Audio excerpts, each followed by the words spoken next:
Vamos iniciar nossa leitura em nome do Pai, do Filho e do Espírito Santo. Amém. Meu Senhor e meu Deus, creio firmemente que estás aqui, que me vês, que me ouves. Adoro-te com profunda reverência. Peço-te perdão dos meus pecados e a graça para fazer com fruto este tempo de oração. Minha Mãe Imaculada, São José, meu protetor, anjo da minha guarda, intercedei por mim. Envia teu Espírito Santo para que eu compreenda e acolha a tua santa palavra, que eu te conheça e te faça conhecer, te ame e te faça amar, te sirva e te faça servir, te louve e faça louvar por todas as criaturas. Faze, ó Pai, que pela leitura da palavra os pecadores se convertam, os justos perseverem na graça e todos consigamos a vida eterna. Amém. Primeiro livro dos Macabeus. Continuação do capítulo 3, a partir do versículo 42 ao capítulo 4, versículo 61. Preparativos de Judas. Judas e seus irmãos viram que a situação era grave e que as forças inimigas acampavam dentro de suas fronteiras. Sabendo também como o rei havia ordenado de tratar o povo para destruí-lo e exterminá-lo, disseram uns aos outros: Levantemos nossa pátria do seu abatimento e lutemos por nosso povo e nossa religião. Convocaram então toda a gente a fim de se prepararem para a luta, de rezarem, de implorarem piedade e misericórdia de Deus. Porquanto Jerusalém estava desabitada e deserta, não havia um só de seus filhos que nela entrasse ou dela saísse. Seu santuário estava profanado. Soldados estrangeiros ocupavam a cidadela, gentios faziam ali sua habitação. Toda a alegria havia desaparecido de Jacó, a flauta e a harpa estavam caladas. Os israelitas se ajuntaram, pois, e se dirigiram a Masfa, defronte de Jerusalém, porque tinham tido outrora em Masfa um lugar de oração. Jejuaram aquele dia, vestiram-se com sacos, cobriram a cabeça com cinzas e rasgaram suas vestes. Abriram um dos livros da lei para ler nele o que os gentios perguntavam, as representações de seus falsos deuses. Trouxeram os ornamentos sacerdotais, as primícias e os dízimos, e mandaram vir os nazarenos que haviam cumprido o tempo de seu voto. Em seguida, sua voz se elevou com força ao céu. O que havemos nós de fazer destas ofertas e para onde vamos nós levá-las? Vosso santuário está profanado e manchado, vossos sacerdotes estão em luto e na humilhação. As nações se coligaram para nos aniquilar e vós sabeis o que elas tramam contra nós. Como resistir diante deles se vós não vierdes em nosso auxílio? Então eles soaram a trombeta e fizeram um grande clamor. Depois disso, Judas nomeou chefes para grupos de 1.000, 100, 50 e 10 homens, e disse aos que acabavam de construir uma casa, de tomar mulher, plantar uma vinha, ou que tinham medo, que voltassem cada qual para sua casa conforme a lei. Os israelitas se puseram então a caminho e vieram acampar ao sul de Emaús. Preparai-vos, disse-lhes Judas, sede corajosos e estai prontos desde amanhã para o combate a essas nações que estão unidas para nos arruinar, a nós e tudo o que possuímos de sagrado. Porquanto é preferível morrer no combate que ver nosso povo perseguido e profanado nosso santuário. Que se faça somente a vontade de Deus. Judas, vencedor de Emaús. Tomando consigo 5.000 homens e 1.000 cavaleiros de elite, Górgias se pôs a caminho à noite para surpreender o acampamento dos judeus e atacá-lo de improviso. A gente da cidadela servia-lhe de guia, mas Judas o soube e com seus destemidos companheiros saiu para esmagar aquelas forças do rei que tinham ficado perto de Emaús, enquanto as tropas estavam espalhadas na planície. Chegou Górgias à noite ao acampamento de Judas, mas não encontrou ninguém. Pôs-se então à sua procura nas montanhas, dizendo: fugiram diante de nós. Todavia Judas apareceu na planície ao despertar do dia com 3.000 homens, que, excetuando espadas e escudos, não estavam ornados como teriam querido. Entre mentes viram eles o campo dos gentios poderoso, fortificado de cavalaria e os próprios inimigos prontos para o combate. Não temais seu número, disse Judas a seus companheiros, e não receeis seu choque.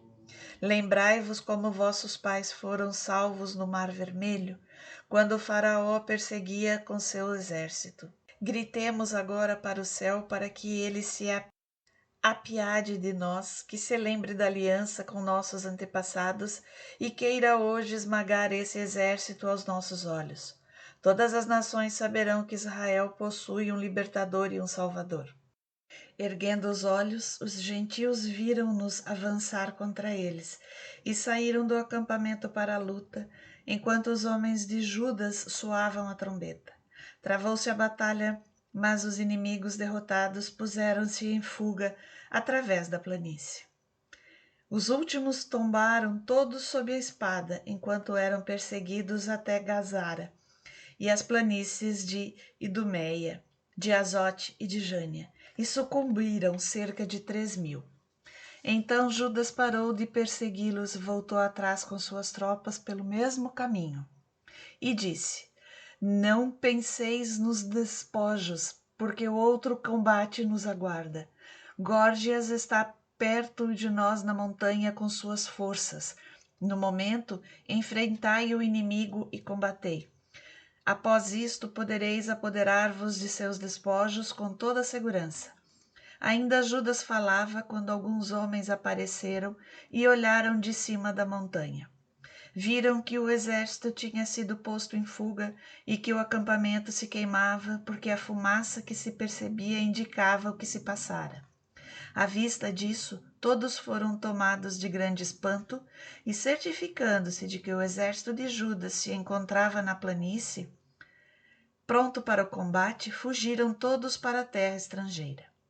Judas voltou para pilhar o acampamento e seus homens apoderaram-se de muito ouro, prata, jacinto, púrpura marinha e de grandes riquezas.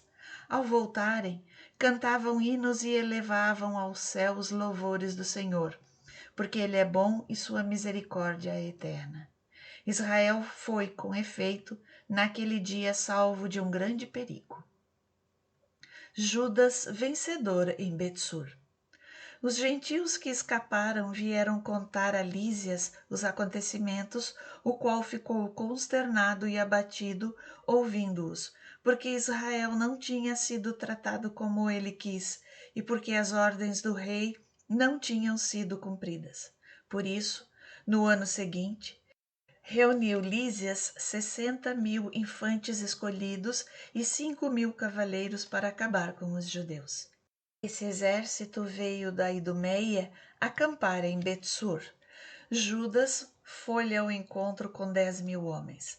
Tendo ante os olhos esse poderoso exército, rezou nestes termos: Sede bendito, Salvador de Israel, vós que quebrastes a força do poderoso pela mão de vosso servo Davi, e entregastes os exércitos estrangeiros nas mãos de Jonatas e de seu escudeiro. Entregai esse exército ao poder do povo de Israel e confundi nossos inimigos com suas tropas e sua cavalaria. Inspirai-lhes o terror, fazei derreter seu orgulho audaz, que eles sejam sacudidos e pisados. Derribai-os sob a espada dos que vos amam, e que todos aqueles que conhecem vosso nome cantem vossos louvores. Travou-se então o combate, e do exército de Lísias tombaram 5.000 homens que sucumbiram diante deles. Vendo seu exército posto em fuga e os judeus cheios de bravura, prontos a viver ou morrer valentemente, voltou Lísias a Antioquia para arregimentar tropas de mercenários com o intuito de reaparecer na Judéia com um exército mais forte. Entrada de Judas em Jerusalém. Judas e seus irmãos disseram então: Eis que nossos inimigos estão aniquilados. Subamos agora a purificar e consagrar de novo os lugares santos. Reunido todo o exército, subiram a montanha de Sião. Contemplaram a desolação dos lugares santos, o altar profanado, as portas queimadas, os átrios cheios de arbustos que tinham nascido como num bosque ou sobre as colinas, os aposentos demolidos. Rasgando suas vestes, eles se lamentaram muito e cobriram as cabeças com cinza. Prostraram-se com o rosto por terra, tocaram as trombetas e ergueram clamores aos céus. Purificação e dedicação do templo. Então Judas encarregou alguns homens de combater os soldados da cidadela, enquanto purificavam o templo. Escolheu sacerdotes sem mancha e zelosos pela lei, os quais purificaram o templo, transportando para um lugar impuro as pedras contaminadas. Consultaram-se entre si o que se deveria fazer do altar dos holocaustos, que havia sido profanado, e tomaram a excelente resolução de demoli-lo, para que não recaísse sobre eles o opróbrio vindo da mancha dos gentios. Destruíram-no, portanto, e transportaram suas pedras a um lugar conveniente sobre a montanha do templo, aguardando a decisão de algum profeta a esse respeito. Tomaram pedras intactas, segundo a lei, e construíram um novo altar semelhante ao primeiro. Restauraram também o templo e o interior do templo e purificaram os átrios. Fizeram novos vasos sagrados e transportaram ao santuário o candeeiro, o altar dos perfumes e a mesa. Queimaram incenso no altar, acenderam as lâmpadas do candeeiro para alumiarem o templo, colocaram pães sobre a mesa e suspenderam os véus, terminando completamente seu trabalho. No dia 25 do 9º mês, isto é, do mês de Casleu, do ano 148, eles se levantaram muito cedo e ofereceram um sacrifício legal sobre o novo altar dos holocaustos que haviam construído. Foi no mesmo dia e na mesma data em que os gentios o haviam profanado, que o altar foi de novo consagrado ao som de cânticos, das harpas, das liras e dos símbolos. Todo o povo se prostrou com o rosto em terra para adorar e bendizer no céu aquele que os havia conduzido ao triunfo. Prolongaram por 8 dias a dedicação do altar, oferecendo com alegria holocaustos e sacrifícios de ações de graças e de louvores. Adornaram a fachada do templo com coroas de ouro e com pequenos escudos, consagraram as entradas do templo e os quartos, nos quais colocaram portas. Reinou uma alegria imensa entre o povo e o opróbrio das nações foi afastado. Foi estabelecido por Judas e seus irmãos e por toda a Assembleia de Israel que os dias da dedicação do altar seriam celebrados cada ano em sua data própria, durante 8 dias, a partir do dia 25 do mês de Casleu, e isso com alegria e regozijo. Na mesma época, cercaram a montanha de Sião com uma alta muralha com fortes torres, para que não fosse mais possível às nações pisá-la aos pés como outrora.